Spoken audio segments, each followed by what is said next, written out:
एक मुलगा आणि एक मुलगी एकमेकांच्या प्रेमात पागल असतात आणि त्यांना एकमेकांशी लग्न पण करायचं असते. पण ते समाजाला घाबरत असतात आणि ते चोरून लपून भेटतात. असेच एक दिवशी ते भेटले असतात आणि ते गार्डनमध्ये असतात. तर त्या मुलाचा मोठा भाऊ त्यांना बघतो आणि तो सरळ आपल्या आईजवळ जातो आणि म्हणतो की आई हा एका मुलीसोबत बागेत होता. त्याच्या आईने त्याला पाहिलं आणि रागवलं. ती आई आपल्या मुलाला घेऊन त्या मुलीच्या घरी गेली आणि तिच्या आईबाबांना ती चांगलं सुनावते आणि म्हणते की तुम्हाला आपली मुलगी सांभाळता येत नाही का? आमची समाजामध्ये प्रतिष्ठा आहे, मान सन्मान आहे, आम्हाला लोक काय म्हणतील? अशा पद्धतीने जर माझ्या मुलासोबत तुझी मुलगी वागेल तर लोक आम्हाला काय म्हणतील? आणि ती म्हणते की ठीक आहे, आता झालं ते झालं, पण आता आपण यांचं लग्न लावून द्यायला पाहिजे. हे दोघं एकमेकांना पसंत तर करतातच, तर आपण यांचं लग्न लावून द्यायला पाहिजे आणि हे लग्न खूप साध्या पद्धतीने व्हायला पाहिजे असं ती म्हणते. ती मुलगी आनंदी असते, तो मुलगा आनंदी असतो आणि ती आपल्या भावी लग्नाचे स्वप्न पाहत असते. भविष्याचं ती स्वप्न पाहत असते आणि जो ठरलेला दिवस असतो लग्नाचा, तो दिवस येतो आणि ती आनंदी असते. ती जेव्हा सप्तपदी करायला उठते आणि जेव्हा ती बघते, मागे वळून जेव्हा ती बघते, तर ती अगदी शॉक होऊन जाते. तिच्यासोबत असं काय झालं असेल? जाणून घ्या. त्या मुलीसोबत किती भयानक झालेलं आहे. नमस्कार, मी सुजाता, सोशल वर्कर सुजाता ह्या यूट्यूब चॅनलवरती तुमचं मनापासून स्वागत करते. समाजामध्ये अनेक आपराधी घटना घडत असतात, त्यामुळे मन खूप दुःखी होते, कष्टी होते, घाबरून जाते. पण कुठल्याही गोष्टीला घाबरायचं नसते, त्याला समोर जायचं असते, त्याला फेस करायचं असते. कारण रडायचं नसते, लढायचं असते. जनजागृती हा या कार्यक्रमाचा उद्देश आहे. आजची जी घटना आहे ती अगदी सगळ्यांना हादरवून टाकणारी अशीच घटना आहे. आजच्या काळामध्येही असं होती आहे हे बघून अगदी शॉक बसतो. ती मुलगी, तिचं नाव असते मालती. ती आपल्या नवीन लग्नाच्या तयारीला लागलेली असते. तिचं लग्न ज्या दिवशी होते त्या दिवशी ती खूप आनंदी असते. तिचं सप्तपदी सुरू असते आणि सप्तपदी सुरू असताना ती पुढे असते आणि तिचा प्रियकर नवरा जो त्याच्यासोबत तिचं लग्न ठरलेलं असते, तर तो मागे असतो. ती हलकंसं मागे बघते तर तिला आणखी 4 नवरदेव दिसतात आणि तिला खूप आश्चर्य वाटते की हे 4 नवरदेव कसे काय आहेत? माझं तर लग्न एकाच मुलासोबत होते आहे, मग हे 4 नवरदेव इथे कसे काय आले? ती बाजूला वळते आणि आईला विचारते, आई हे काय आहे? आई काहीच बोलत नाही. पण तिची सासू जी असते ती म्हणते की तुझं नशीब खूप बळवत्तर आहे की तू एका मुलाची पत्नी होत नाही आहेस, माझ्या 5ही मुलांची तू पत्नी होत आहे. तुझं भाग्य खूप चांगलं आहे. ती म्हणते हे काय बोलत आहात? आणि तिला गरगरल्यासारखं होते आणि ती तिथेच पडते.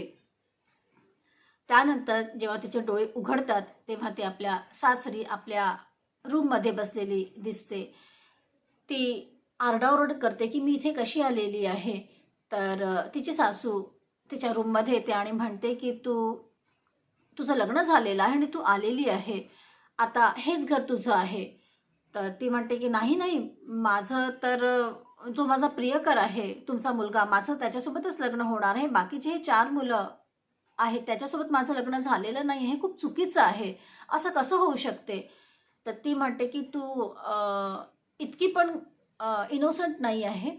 आमच्या समाजामध्ये या गावामध्ये ही प्रथा आहे की इथे एका मुलीचं लग्न जेवढे भाऊ असतात त्या सगळ्यांसोबत होते, कारण संपत्तीचं जे विभाजन असते ते व्हायला नको आणि घरामध्ये शांतता राहण्यासाठी एकच मुलगी पत्नी म्हणून या घरामध्ये या गावामध्ये येत असते, ही प्रथा आहे.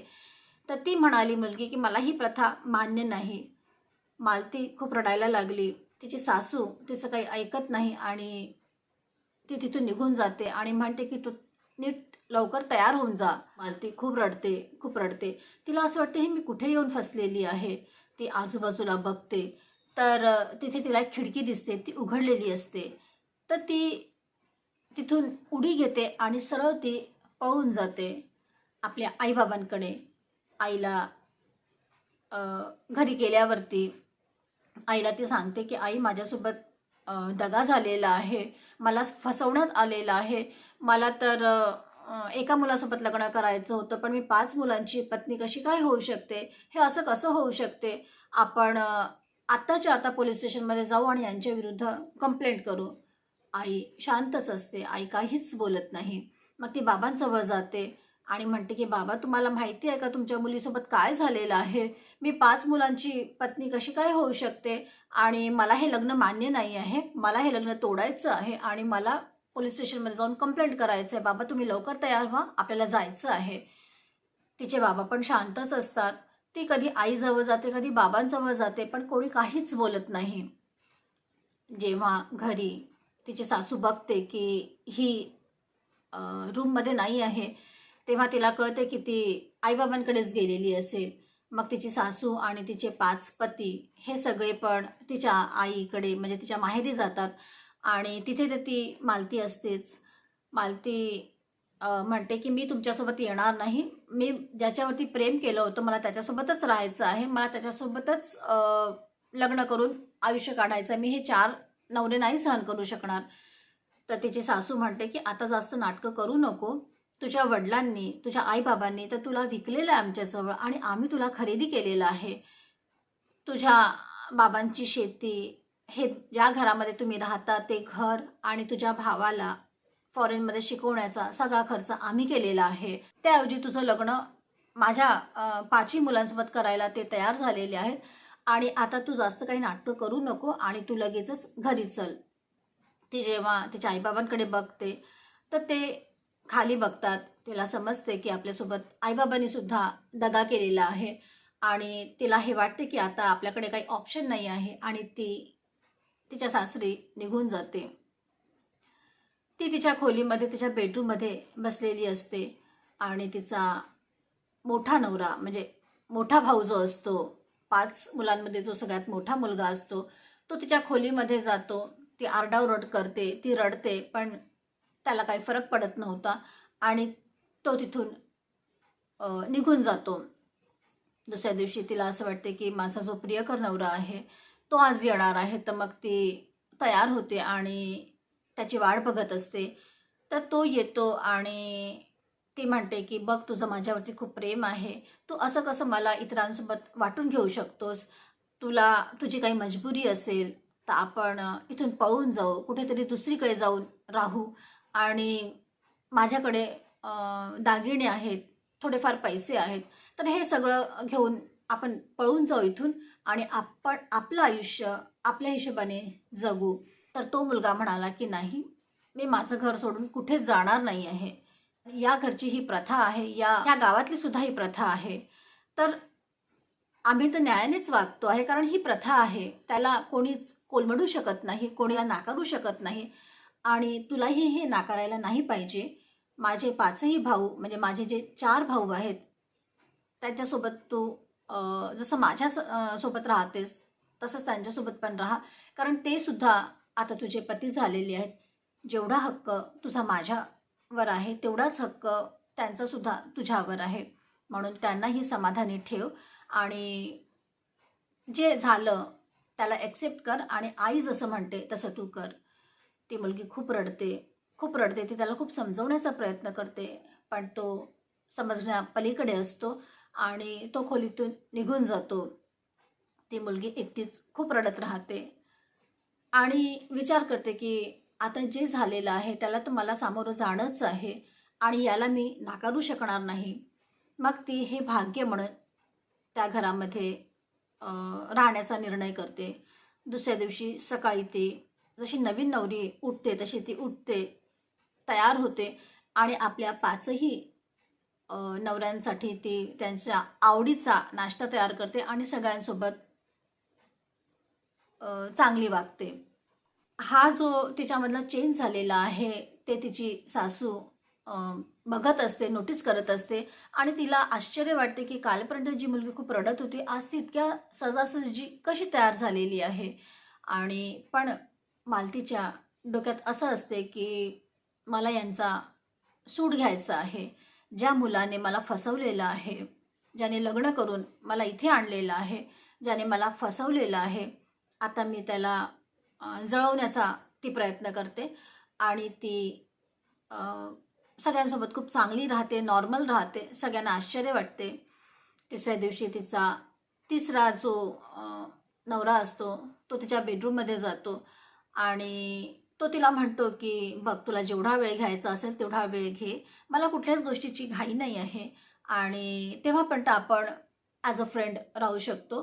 ती मालती आनंदी होते आणि ती त्याच्यासोबत ॲज अ फ्रेंड राहते आणि त्या दोघांची बॉन्डिंग खूप चांगली होऊन जाते आणि ती जास्तीत जास्त वेळ तिच्या तिसऱ्या नंबरच्या नवऱ्यासोबत घालवत असते. आणि बाकीच्या लोकांना सारखी जळजळ होत असते की जो प्रियकर नवरा असतो त्याला पण असं वाटते की ही मला नाकारते आहे आणि माझ्या तिसऱ्या नंबरच्या भावासोबत खूप राहते आहे. बाकी 3 लोक जे असतात ते सुद्धा, त्यांनाही असं वाटते की ही आपल्याकडे फारशी लक्ष देत नाही आहे आणि त्याच्यासोबत खूप जास्त चांगल्याने राहते आहे. ह्या गोष्टीचा सगळ्यांना राग येतो आणि ही गोष्ट तिची सासूसुद्धा नोटीस करत असते. तर तिला असं वाटते की ही मुलगी आपल्या घरी आपल्या मुलांमध्ये भांडणं लावायला आलेली आहे आणि ती एकावरती जास्त प्रेम दाखवते आणि बाकी लोकांमध्ये ते तुसळेपणाने जरी वागत नसली तरी ती त्यांच्यासोबत फॉर्मॅलिटीज सारखे संबंध तिचे असतात. ती फारशी त्यांच्यासोबत बोलत नाही, पण तरी ती नॉर्मल राहते आणि सगळ्यांची काळजी पण घेते. पण तिचा कल जास्त तिच्या नंबरवाल्याकडे असते, कारण तिच्या सासूला असं वाटते की ही आपल्या घरी भांडणं लावत आहे. तर ती मालती जेव्हा एक दिवशी मंदिरात जायला निघते तेव्हा ती तिच्या मोठ्या मुलाला म्हणते की हिचं काही चांगलं दिसत नाही आहे, तर जेव्हा ही मंदिरातनं परत येईल तेव्हा तू हिला मारून टाक. तर तो मोठा मुलगा सुद्धा तयार होऊन जातो आणि एका ठिकाणी लपून बसलेला असतो.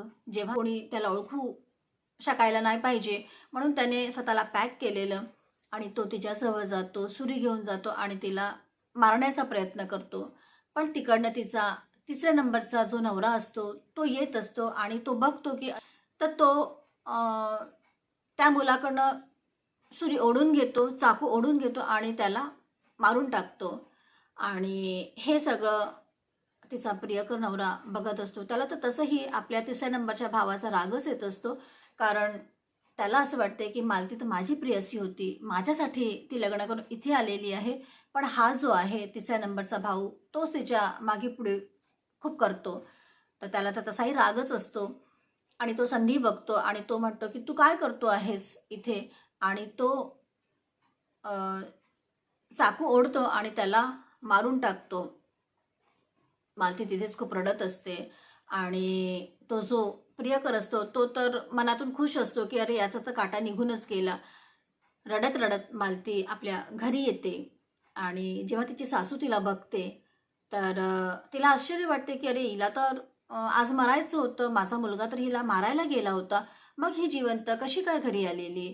तिला खूप आश्चर्य वाटते आणि तिच्या मागे तिचा प्रियकर नवरा जो असतो दुसऱ्या नंबरचा मुलगा तो सुद्धा येताना ती बघते. पण ती बघते की यांच्या हातामध्ये तर रक्त लागलेलं आहे, मुलाच्या हातामध्ये पण रक्त आहे आणि मालतीच्या कपड्यांवरती पण रक्त आहे. ती म्हणते काय झालं. मग ती म्हणते की जो मुलगा जो होता पहिला मोठा मुलगा त्याने तर स्वतःला पॅक केलं होतं, पण नंतर मालती त्याच्या चेहऱ्यावरून त्याचं सगळं काढते. तिला बघायचं असतं की कोणी तिच्यावरती हल्ला केलेला आहे. तर ते सगळा स्कार्फ जो असतो तो ती काढून टाकते आणि तिला कळते की हा तर तिचा नवराच आहे. तर मग ती तिच्या सासूला म्हणते की सासूबाई, तुमच्या मोठ्या मुलाने मला मारण्याचा प्रयत्न केला, तुमच्या तिसऱ्या नंबरच्या मुलाने मला वाचवलेलं आहे, पण हे तुमच्या दुसऱ्या नंबरच्या मुलाला आवडलं नाही म्हणून त्याने तुमच्या तिसऱ्या नंबरच्या मुलाला मारून टाकलेलं आहे. बघा ना, मला इतका त्रास झाला या घरामध्ये, मला हे लग्न मान्य नव्हतं, पण तरीही मला यांना मारून टाकायचं नव्हतं. मला केवळ माझ्या दुसऱ्या नंबरच्या नवऱ्याला, म्हणजे जो माझा प्रियकर होता, त्याला जळवायचं होतं.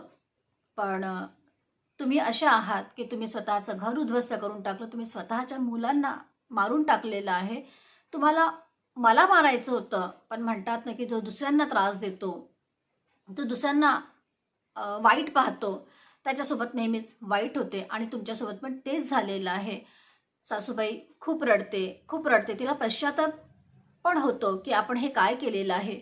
पण आता वेळ तर निघून गेलेली असते.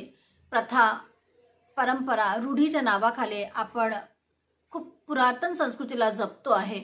पण जे नवीन आहे, मुलांची इच्छा, मुलींची इच्छा, यालाही महत्त्व द्यायला पाहिजे आणि अशा रूढी परंपरेला नाकारायला पाहिजे. ह्या रूढी परंपरेच्या नावाखाली एक घर उद्ध्वस्त झालेलं आहे आणि ह्याला कारणीभूत कोण? काय वाटते तुम्हाला? कमेंट्स करून नक्की कळवा. तुम्ही पाहताय social worker Sujata, real crime stories, ज्यामध्ये सत्य आहे पण त्यावरती विश्वास ठेवणं कठीण आहे. परत भेटूया पुढल्या वळणावरती. त्याबद्दल लाईक करा, कमेंट्स करा, शेअर करा आणि सबस्क्राईब तर कराच करा.